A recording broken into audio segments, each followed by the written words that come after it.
Strategi kedua adalah connectivity. Bapak Ibu sekalian, ini sangat-sangat penting. Kita harus locally integrated, kita harus terintegrasi. Dan baru secara global kita terkoneksi.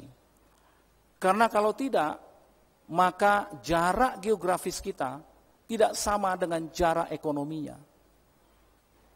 Coba kita lihat, ini adalah jarak geografis. Kalau kita terbang ke Singapura, terbang ke Palembang, pasti sama jaraknya. Ke Palembang 50 menit sampai, karena jaraknya tetap. Tapi jarak ekonomi, next coba kita lihat jarak ekonomi, dia akan menjauh. Lihat, kenapa bergerak begitu? Karena connectivity. Saudara sekalian, ini berbahaya. Geopolitik dan geoekonomi. Kenapa Malaysia mengatakan, Pak Hatta, kami akan bangunkan jembatan Selat Malaka, dan kami akan bangun sendiri dengan dana kami, nanti kita bisa hitung di belakangnya. Saya katakan, dan Presiden katakan juga, no. Kenapa? Kalau itu dibangun, maka jarak ekonomi Pulau Sumatera merapat ke Malaka, merapat ke Thailand, merapat ke Singapura, merapat ke Yunani. Secara domestik kita tidak terintegrasi. Secara geoekonomi kita jauh satu sama lain.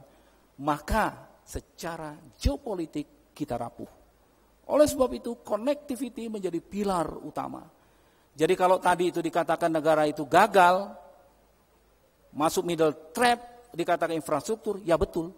Oleh sebab itulah sekarang the battle kita adalah connectivity dan infrastruktur. Jadi jarak ini menjauh.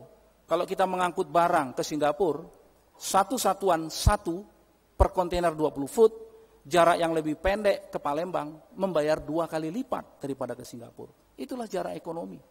Sehingga logistik cost kita membebani 14,08% dari cost of product. Sementara negara lain hanya 7%. Kalau kita tidak membenahi connectivity ini, maka kita menjadi sangat tidak efisien. Dibebani oleh cost of logistik yang sangat tinggi. Jadi the battle kita adalah infrastruktur and connectivity. Ya, kalau tidak, pertanian kita juga tidak menjadi efisien. Nah, ini adalah yang terakhir, Bapak Ibu sekalian. Saya sudah terlalu banyak waktu, ini yang terakhir adalah strategi kita perkuatan SDM dan iptek nasional.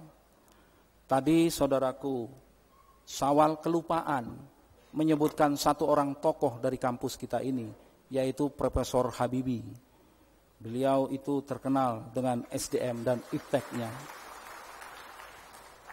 Jadi saya tambahkan satu lagi tokoh dari kampus ini. Dan iptek kata kunci, manusia dan iptek kata kunci.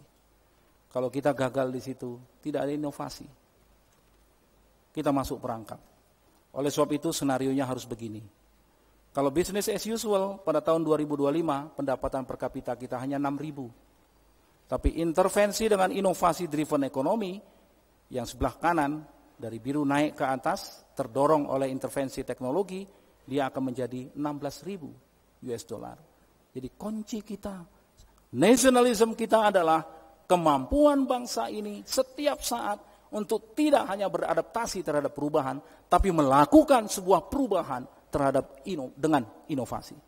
Jadi kunci kita adalah akhirnya nasionalisme itu adalah kemandirian dan kemampuan bangsa ini untuk selalu meningkatkan daya saingnya. Jadi sangat relevan nasionalisme kita itu.